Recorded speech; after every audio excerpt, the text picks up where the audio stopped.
Spheres of physical activity experiences. The chapter objectives: you want to broaden your understanding of the universe of physical activities, spark your thinking about the various types of physical activity undertaken for a specific purpose in different social settings or spheres, introduce you to some of the potential benefits and limitations of physical activity. The importance of the physical activity experience. Ask yourself how often you engaged in physical activity each day. Did your first response include only the number of times you exercised or participated in a sport? Think more broadly. What types of physical activity did you engage today? Include the times when you brushed your teeth, you walked to class, prepared food, and so on.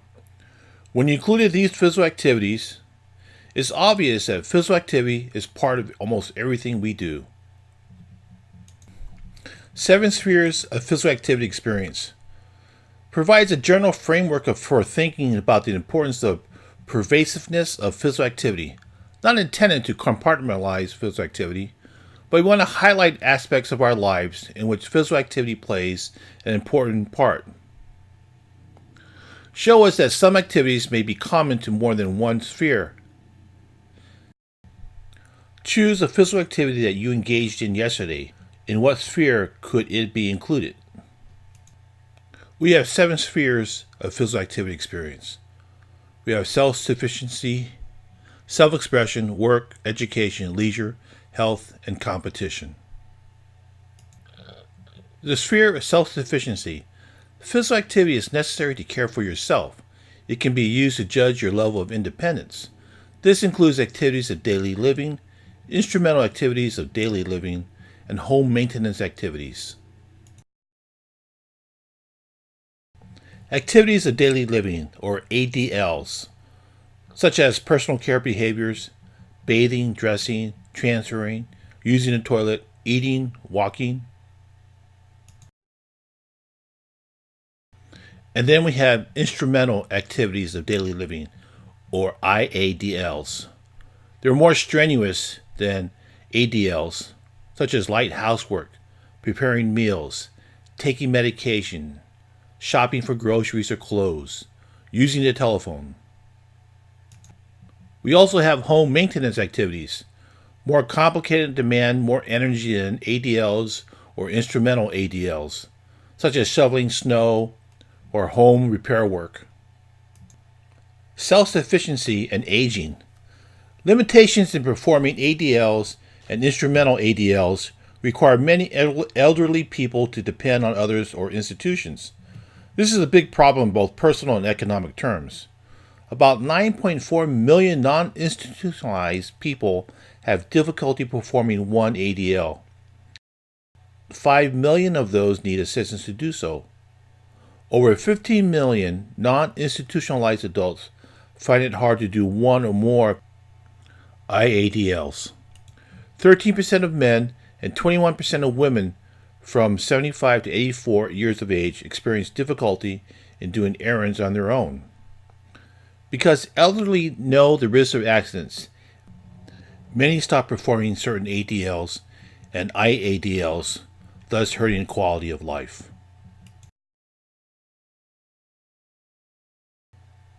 The challenge for kinesiologists. This places a burden on healthcare system and taxpayers. The role of the kinesiologist is immense as population ages.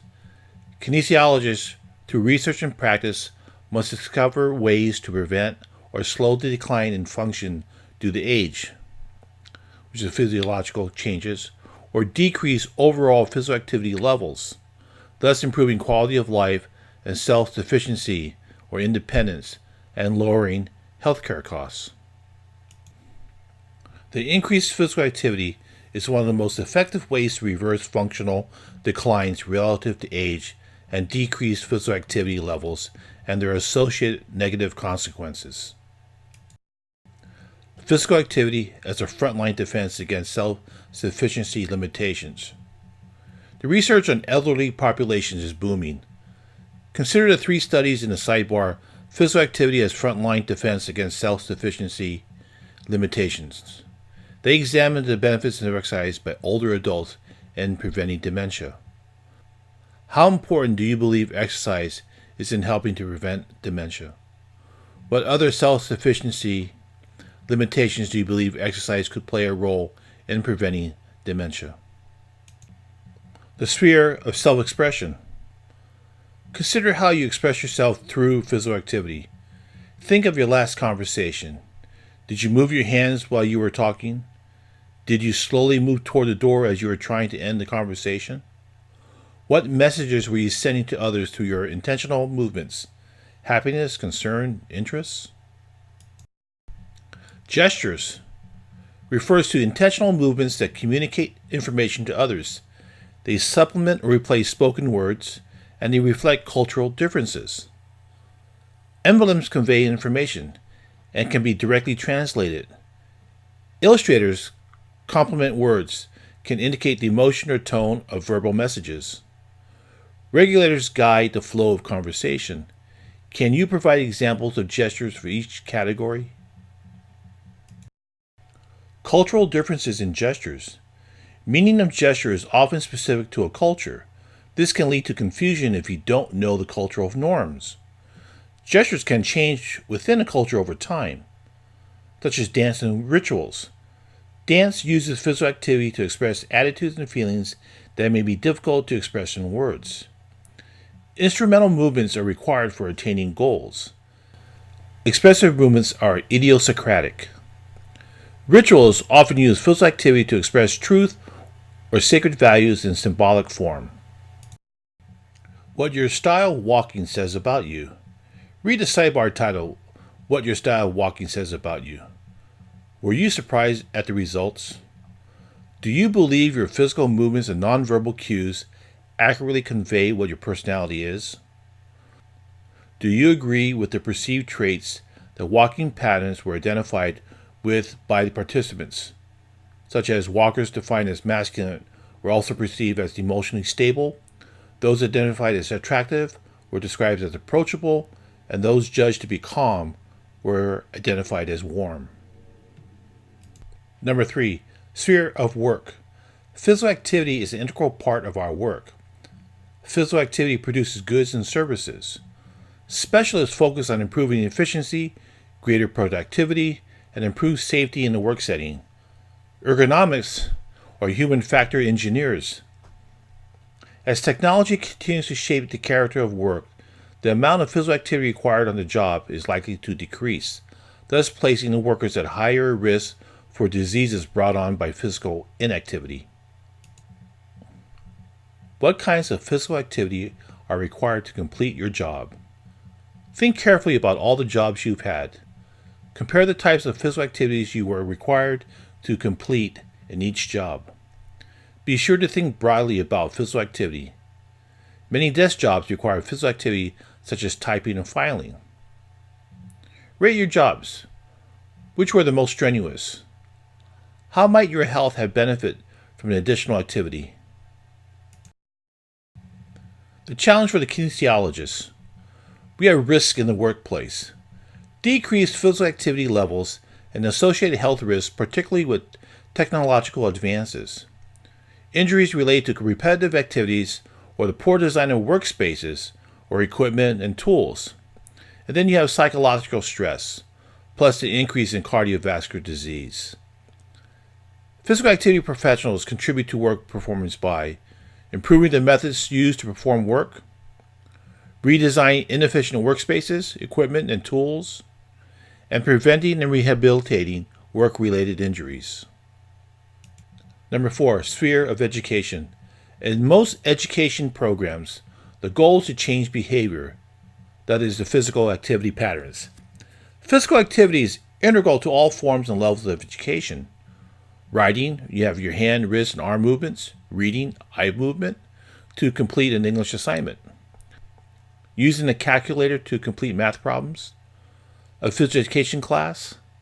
Instruction in sport and exercise, whether it's recreational or private. Employment training, assembly tasks, word processing. Rescues. Then you have fitness, private or corporate. Instruction in sport and exercise. Once limited largely to public schools and college physical education programs, municipal recreation programs, or the military, are now offered at gyms, fitness centers, resorts, dance studios, riding stables, private clubs, etc. They are sought out by adults more than in the past through the media and through expensive instruction. They are more interested in healthy living through sport and exercise. Corporate managers provide instruction to encourage a healthier workforce. Where do you see physical activity instruction? We often discuss formal educational programs in sport, exercise, and recreation, but physical activity instruction is everywhere. Physical therapists teach patients how to walk. Faculty members at dental and medical schools teach students how to perform intricate movements required in surgery. Fathers and mothers teach children how to dribble a soccer ball. Ergonomics train employees in new assembly techniques. The American Red Cross staff teach how to rescue swimmers. Senior automobile mechanics train new mechanics to use tools. Objectives of public school physical education programs. Physical education is part of the United States system's belief that democracy thrives when citizens have free, accessible instruction. Physical education class is sometimes called gym class or PE. Physical education is influential and of interest to physical activity professionals and public health professionals. Physical education is influenced by societal forces and trends.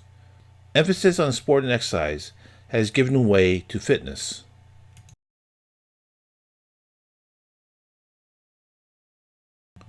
Teaching physical education for physical fitness. Poor fitness and sedentary levels have made it a top priority. Screen time is a major contributor.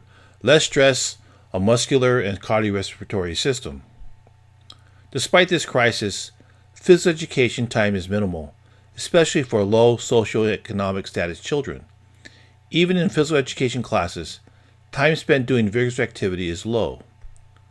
Reports draw attention to the problem. Teaching physical education for sport skill development. Developing competence and lifetime sports skills helps to ensure students will be fit after they leave school. People who have confidence in their ability to engage in lifetime sports, such as swimming, squash, handball, inline skating, and golf, are more likely to engage in these activities throughout their lives. It is difficult for teachers to develop skill competencies if physical education classes aren't conducted daily. Fewer team sports and more lifetime activities should be emphasized, especially at the high school level. Number 5, the sphere of leisure. Free time is personal time not encumbered with obligations. Leisure is more of a state of mind, a state of being in which humans find deep satisfaction and contentment. Provide an example of leisure time that is free time. What is an example of leisure that you enjoy? In order to use our free time to achieve a status of leisure, we must divorce ourselves psychologically from other aspects of life, which is challenging in modern society. Physical activity as a leisure activity. Leisure studies and recreation include sedentary and large muscle group activities. There's a lot of collaboration with kinesiology. Sports watching raises concern for physical activity professionals because it is sedentary. Does it keep people from participating in their own physical activity? Aging and leisure physical activity, the population is growing. Many elderly are discovering physical activity is a great way to fill leisure time.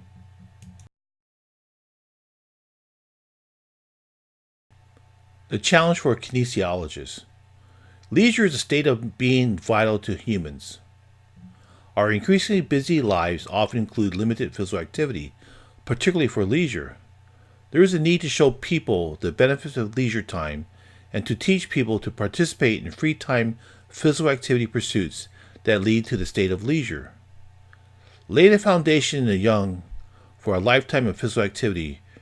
Rates of physical activity decline as people age. Number 6, sphere of health. A strong relationship between physical activity and health.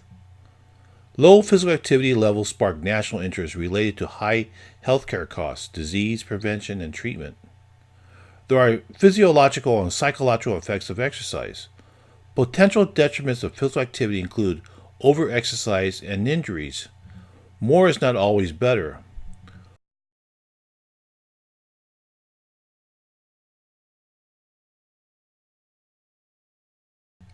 The challenge for kinesiologists is failure to make physical activity part of our daily lives has led to a health crisis of critical proportions.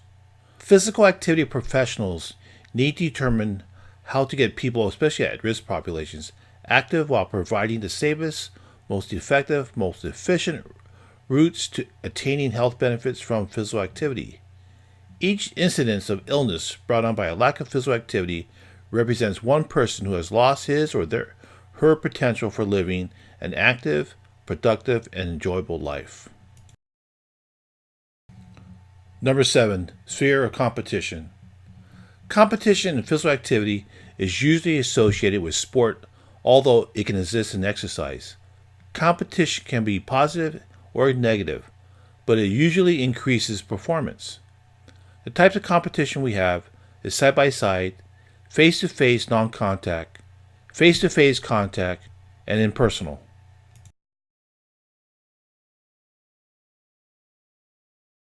Meaning of competition.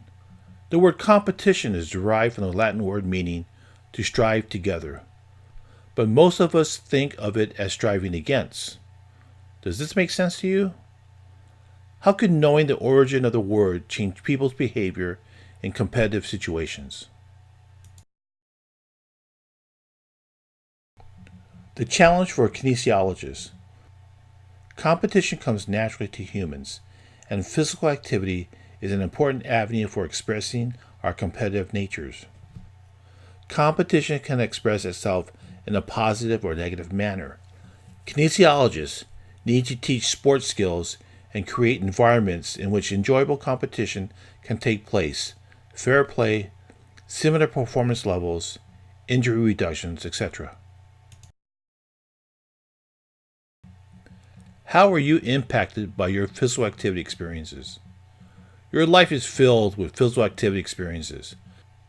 Think carefully about how these experiences contribute to your independence, your ability to perform necessary personal, social, and work related tasks, and your enjoyment of life.